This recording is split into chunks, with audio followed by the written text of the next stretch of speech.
atrizes negras do rock são bastante conhecidas. Little Richard, Chuck Berry têm suas músicas, suas obras referenciadas até hoje. Mas foi um músico branco que foi conferido o título de Rei do Rock. Na década de 50, um importante produtor musical, Sam Phillips, teria visto algumas performances de músicos negros e então disse: "Me dê um branco que dance e toque como eles e eu farei US$ 1 milhão". Tempos depois nasceu para o mundo o fenômeno das paradas de sucesso, Elvis Presley, o rei do rock. Phillips lançaria ainda outros nomes como Jerry Lewis e o polêmico Johnny Cash. Mas as origens do rock enquanto gênero musical são atribuídas à junção do rhythm and blues com o folk e com o country. Nas bases do rhythm and blues, o jazz, o gospel e sobretudo o blues, heranças das manifestações artísticas das pessoas negras levadas aos Estados Unidos para servirem de mão de obra na construção do país que se organizava no final do século XVIII. Já o folk e o country chegaram pelas mãos dos migrantes europeus, que também foram ao novo continente, mas aí na expectativa de novas oportunidades.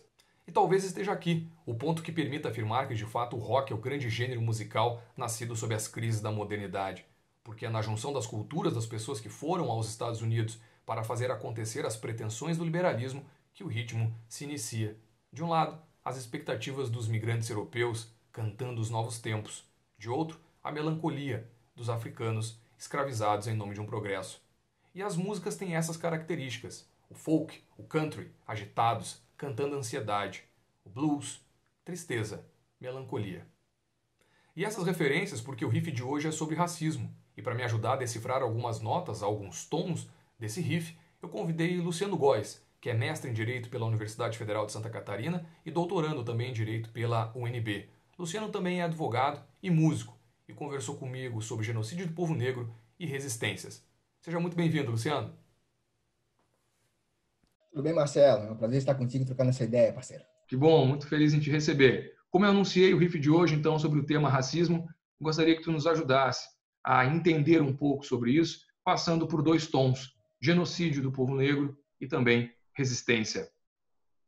Bom, Marcelo, falar em racismo é muito complicado, porque é muito complexo, né? Mas esses dois tons, né, são principais para a gente entender o racismo brasileiro, né? E aí o primeiro tom, genocídio, ele vem no vermelho sangue, né? No sangue do povo negro que é derramado aqui desde o nosso descobrimento, e aí muitas aspas nesse descobrimento, obviamente, né? Trabalhar genocídio é entender como o corpo negro foi, primeiro, fundamental para nos construir enquanto sociedade, e aí mão de obra, né? Onde a nossa vida valia o quanto produzia, né? E a partir daí, como a nossa vida depois, né, principalmente no pós-abolição, ela possa ser descartada, né? Descartável para o nosso sistema, né? Então, necropolítica em sentido amplo e genocídio do povo brasileiro, complementando aqui as lacunas do nosso sistema, vão dar esse tom, né, mortífero nas nossas vidas, né? Vidas que estão em jogo, vidas que correm risco, né, verdadeiramente nas ruas brasileiras, né? O que nós vemos de manifestações no contexto que a gente vive demonstra claramente isso. Luciano, como se dá então o movimento de resistência? Tu és um jurista do movimento negro a partir do direito. Acho que antes de nós falarmos como a gente consegue manusear o ordenamento jurídico brasileiro, é como ele foi fundamental para esse genocídio, né, Marcelo? Primeiro, pensar que o ordenamento jurídico, nosso ordenamento jurídico, ele vem legitimando o genocídio, então, no período escravocrata, né, por quase 4 séculos, ele vem legitimando o genocídio negro, e aí genocídio não é só corpo físico, né? Isso é importante dizer, o genocídio vai para além, não é só tirar nossas raízes, excluir a nossa identidade, né? Mas colocar outra identidade no lugar, né? Então, estou falando de projeto político de embranquecimento da população brasileira. Apagamento da nossa cultura, afastamento das nossas raízes no sentido de religião, de matriz africana, né? Que é uma questão filosófica também, né? Porque as religiões de matriz africana são muito mais do que apenas religião, né? Então, genocídio negro nos dá essas possibilidades de pensar essa complexidade toda que o ser negro diaspórico se vê durante a sua construção enquanto ser negro, né? Que a negritude ela se constrói, né, Marcelo? E é no dia a dia. E é um processo de muita violência. Né? Então, Quando o ordenamento jurídico ele perde essa legalidade com a abolição, né, rapidamente nosso sistema ele se refaz. Né? Então, nós temos no Código de 1890 o direito penal trazendo um Jim Crow brasileiro, né, criminalizando então as nossas rodas que são tão importantes para a gente. Né? Então, nós temos a criminalização da roda de capoeira, as rodas de samba, né, pela vadiagem, criminalização da vadiagem, e a criminalização das rodas das religiões de matriz africana. Né? Para além disso, nós temos um projeto, um ideário, né, de impedir com que novas insurgências negras se concretizem. Né? Então, o medo da nossa branquitude crítica na época, né, e aí crítica no sentido conservador, né, ela vem no sentido de neutralizar a potencialidade do movimento negro aqui em sentido coletivo, né? E o que nós temos hoje, por exemplo, com as manifestações nos Estados Unidos, por exemplo, dão conta disso, né? O quanto esse medo ele é uma presença desde sempre no nosso cenário. Né? Impedir que novos quilombos surjam é a máxima do sistema de controle penal brasileiro. Falando especificamente desse movimento hoje, que está dominando o mundo, né, a respeito do assassinato de George Floyd nos Estados Unidos, Luciano, como tu vês a discussão que vem hoje à tona no sentido da possibilidade dos brancos também participarem desse processo, ou nesse momento é um momento no qual você tem que, de fato, reconhecer que ali há necessidade de se respeitar a forma de ver única e exclusiva das pessoas negras que estão se manifestando? Bom, eu acho fundamental, Marcelo, a participação de pessoas brancas. Né? Os lugares que vocês ocupam, né? Os cantos que as vozes de vocês chegam, alcançam, né? São fundamentais para a gente construir uma democracia multirracial, né? Uma democracia verdadeiramente. Né? E aí Abdias do Nascimento vem trazendo para a gente, por exemplo, o quilombismo enquanto projeto negro de sociedade. E não é um projeto de negros para negros, né? É um projeto realmente democrático, inclusive de todos. Né?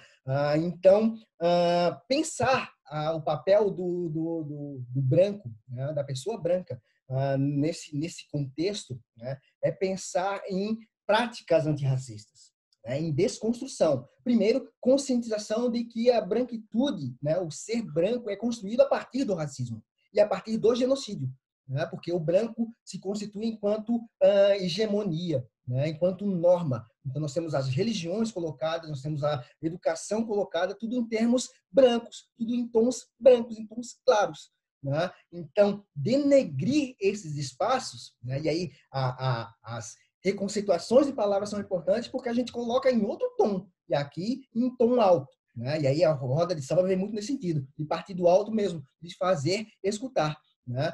Então, conscientização do racismo, da complexidade, da radicalidade do racismo em termos de subjetividade branca é fundamental, né? Para que ela ocupe seu espaço nessas manifestações, nesses protestos, nesses movimentos de alteração substancial das sociedades, né? Mas também de saber que o lugar de protagonismo não é deles. Né? Então, as duas coisas têm que andar juntas, no mesmo tom, no mesmo ritmo. Né? É saber que faz parte, porque fez parte da violência, né? Então tem sua parcela, sim, né? De responsabilidade, mas saber que o protagonismo é negro. Né? E primeiro, então, tem que se desconstruir o racismo para depois se desconstruir as outras violências. Dentro disso, Luciano, ontem eu assisti o documentário da Michelle Obama acerca do livro que ela lançou e perguntaram para ela em determinado momento como ela sempre lidou com a questão da invisibilidade que alguns negros dizem sentir no meio social. E em determinado momento ela disse que ela foi criada em casa com a educação para nunca deixar que a invisibilidade se acontecesse com ela, ou seja, que ela foi criada para marcar espaço.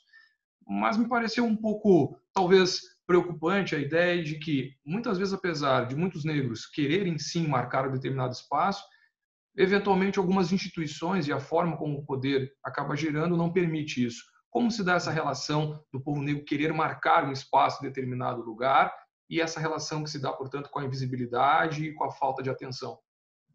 Bom, aí a gente já está falando de resistência.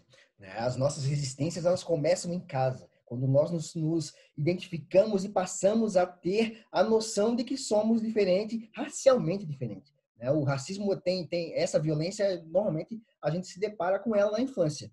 Tá? Então, em casa, né, a construção da identidade negra ela começa a se pautar nesse sentido. E não é uma questão de invisibilização, Marcelo. Né? O movimento negro, as pessoas negras nunca deixam ser invisibilizadas, nunca deixam ser silenciadas. Né? Mas claro que o sistema, né, atua nesse sentido. E aí o sistema é uma complexidade de estruturas, né, e fazem isso com perfeição. Né? Então, por mais que nós lutemos em termos coletivos, né, para que as nossas pautas, nossas demandas, as nossas vozes sejam ouvidas, muitas vezes elas até são ouvidas, mas são ignoradas. Né? Então, no plano político, a gente tem muito isso. Né? Então, essa construção ela é a matriz da nossa resistência. Né? É saber que nós seremos violentados, né? Mas que ainda assim nós teremos que erguer a nossa voz em alguns momentos, levantar nossos pulsos para lutar pelas nossas vidas, né? Pelas nossas vivências. E nossas, né, no sentido dos nossos antecessores, nossos passos vêm de longe, né? E das futuras gerações. Né? Então, demarcar esses espaços sempre foi uma postura do movimento negro brasileiro. Né? Mas, claro, nem sempre a gente consegue alcançar esses espaços e o sistema nos impõe vários obstáculos. Né? O epistemicídio é um deles, enfim, são várias outras estruturas que nos impedem alcançar espaços de poder, espaços de saber para transmitir essa resistência e colocar nossas pautas. Luciano, diante da importância do tema e também da importância que muitos artistas negros, atletas negros, acabam tendo na mídia, no cenário como um todo, como tu vês a participação de músicos negros, artistas negros, esportistas negros que muitas vezes não falam das questões raciais? Isso te incomoda? Isso tu acha que devia ser uma bandeira de todo negro que tem um determinado protagonismo, sobretudo no campo das artes, né, que é um campo de expressão de determinadas sensações, ou não? Bom, Marcelo, eu acho que isso é uma estratégia do racismo brasileiro, por exemplo. Né? Construir subjetividades brancas em corpos negros. Né? O negro que é consciente, ele vai sim pautar o racismo onde quer que ele esteja. Né? Pautar racismo não é uma questão de detalhes, não é uma questão de tema. Né? Quando nós fazemos isso, nós estamos tratando das nossas vidas. Né? Então, pautar isso é pautar possibilidades de vidas, né, para a gente, de melhor vida, de bem viver, né, de uma outra sociedade. Né? Então, eu acho que quando o negro, né, a pessoa negra, ele ou ela é, né, consciente da sua estrutura, consciente do radicalismo que o racismo encontra na nossa sociedade, ele vai fazer, sim, esse tema emergir em qualquer espaço, seja ele em tom que tiver, em imagem que tiver. Né? Então, de um lado, é fundamental a gente pensar nisso, né? Nós pautarmos o racismo, né? Mas também é fundamental a gente pautar, a gente pensar essas pessoas negras, né? Como funcionais ao sistema. Né? Nem toda pessoa negra é negra de fato. Né? Ser negro na aparência não quer dizer que você é um negro de fato, um negro consciente. E aí nós temos vários exemplos, muitos exemplos. Né? Lá atrás, no período escravocrata, nós temos os capitães do mato, né? Que faziam o seu trabalho, faziam o trabalho do senhor por eles, né? Em troca de migalhas da Casa Branca, da Casa Grande. Né? Enfim, Casa Branca e Casa Grande, né? Continuam na mesma estrutura. Né? Enfim. Então, essas construções, essas subjetividades, elas são exemplos do nosso sistema de controle racial. Né? Invisibilizando o racismo, deslegitimando a nossa pauta, falando que a negritude é só choro, né? E o famoso mimimi vem nesse sentido, que o ativismo negro, o movimento negro é apenas um movimento que procura um cenário propício para aparecer mais, enfim, várias situações nesse sentido. Né? E aí, acho que é interessante a gente pensar como o racismo do Brasil é diferente do racismo dos Estados Unidos. Né? Você falou sobre a Michelle Obama, né, no livro dela, né? E como isso é diferente daqui e lá. Né? Aqui nós não somos educados para ser, né, pelo menos no âmbito formal, nós não somos educados para sermos antirracistas. Né? Nós construímos uma certa passividade nesses termos, por conta também da negligência do tema racismo. Uhum. Luciano, eu sei que tu és músico também. Para que a gente possa encerrar o nosso riff de hoje, o que tu tens em relação à música que, por meio dela, a arte vai mostrar, então, resistência? Bom, eu vou trazer de novo, né, para a roda, para o meu ambiente, né, natural, enfim, onde eu me sinto mais sossegado, mais tranquilo, né, e também potencializo a minha resistência, me identifico com a minha questão ancestral e fortaleço também o coletivo, né, coletivo enquanto povo negro, né, a roda de samba. Né, mas não exatamente na roda de samba. A roda de samba, Marcelo, o samba ele nasce na senzala, né? Ele nasce na senzala, nasce como resistência, né?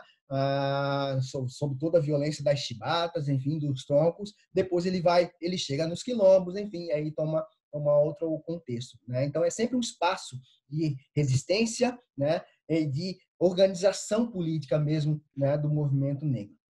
Tá? Então, pensar o samba nesse sentido, das rodas para um outro espaço, que são as passarelas de samba, é fundamental. Né?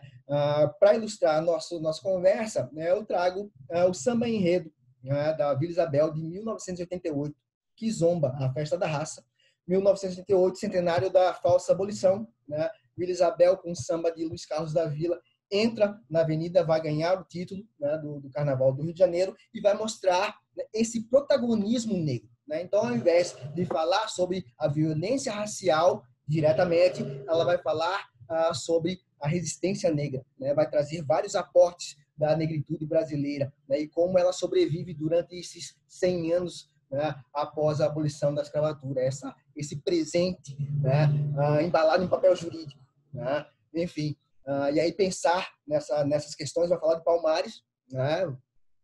Valeu Zumbi, né? Vem muito nesse sentido, é um brado que ecoa, né? Que se faz presente nas rodas de samba, encontradas em qualquer esquina do Brasil, né? E que o movimento negro usa sempre, porque para nós é muito significativo, né? Numa sociedade racista, né? Nós conseguirmos realmente pautar os nossos heróis, né? E que não viram normalmente estátuas, né? Salvo uma ou outra. Né?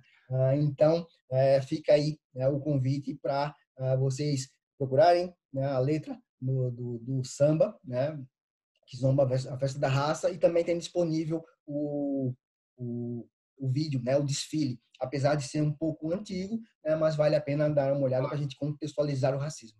E antes da gente entrar aqui para fazer a gravação, eu e o Luciano batíamos um papo justamente por algumas questões de filtro cultural, né, Luciano? No sentido de que até muitas vezes a gente escuta sambas, escutamos música em geral, mas músicas dentro da perspectiva racial, que muitas vezes são filtradas, né, para tentar atingir uma indústria do comércio, ou seja, negligenciando as vozes de quem de fato quer deixar a sua cultura se exprimir de forma enraizada. Ou seja, há também muitas vezes um branqueamento do próprio samba para que ele possa atingir a indústria cultural. Né? Como é que tu vês isso? Perfeito, a palavra que tu colocou ela é perfeita, Marcelo. Né? O branqueamento ele vai nos acompanhar durante, né, a história do Brasil. Não é só um projeto político que ficou no passado, ele continua. Né? Então, nós temos aí, por exemplo, os sambas, né, que não pautam racismo, né, ou que colocam essa questão, né, de uma maneira secundária, com menos valor. Nós temos, claro, né, e aí o samba de raiz, acredito que isso também acontece no rock, né? Enfim, não dá para falar de capitalismo sem racismo, né, de maneira alguma. Então, o capitalismo ele vai se apropriar desses espaços, né, dessa possibilidade de ascensão profissional pela música para colocar o racismo em evidência. Né? Então, nós temos, por exemplo, né, os sambas enredos por encomenda, né, sambas agora, por exemplo, da Mangueira, né, que fala da Marielle, Marias, Mains, enfim, né, personalidades negras, né, Histórias mas que é para um samba ninar por gente encomenda. grande, né? Exatamente, esse é o título. Uhum. Né? E é um samba por encomenda. Né? Então, mesmo quando a gente acha que nós estamos fazendo a coisa certa, criticando, né, o sistema, e é um samba lindo, um samba de uma potência gigante, né? Um samba emocionante, né? Mas que é um samba por encomenda. E nessa encomenda, né, pela sua politização profunda, o corpo negro ele é apagado de novo desse cenário. Né? Então, ao excluirmos, ao não acontecer, né, os concursos de samba enredo e jogar o enredo para pessoas determinadas, essas pessoas determinadas não serão pessoas negras, né? Por conta da escolarização, por conta da politização, por conta, enfim, de uma série de fatores. Né? Então, nós temos aí o racismo de novo trabalhando nesses cenários. Né? E aí, escola de samba é perfeito para a gente analisar a estrutura social brasileira, Marcelo. Né? Nós podemos pegar, contemos nas mãos, por exemplo, no Rio de Janeiro, né, as escolas de samba que têm presidência negra.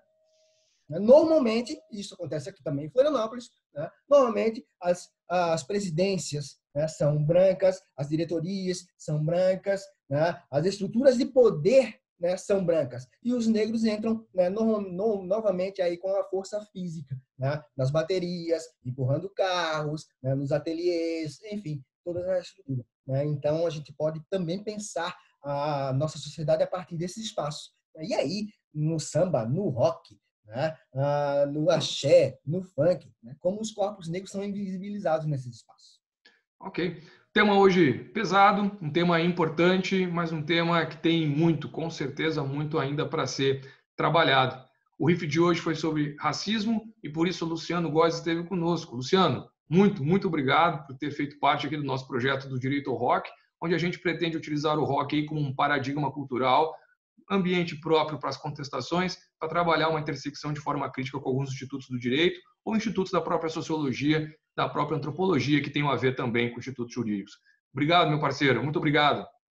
Imagina, Marcelo, eu que agradeço, foi um prazer, apesar de não ser o tema, né, a área do rock, mas enfim, a matriz negra também está presente no rock, falar que rock também é resistência negra, né, o quadro lá atrás de você reflete muito bem isso, né, e aí nas rodas de samba isso vem de uma maneira, toma um outro tom, né, porque a questão é ancestral. Tá? Muito obrigado pela oportunidade, meu caro.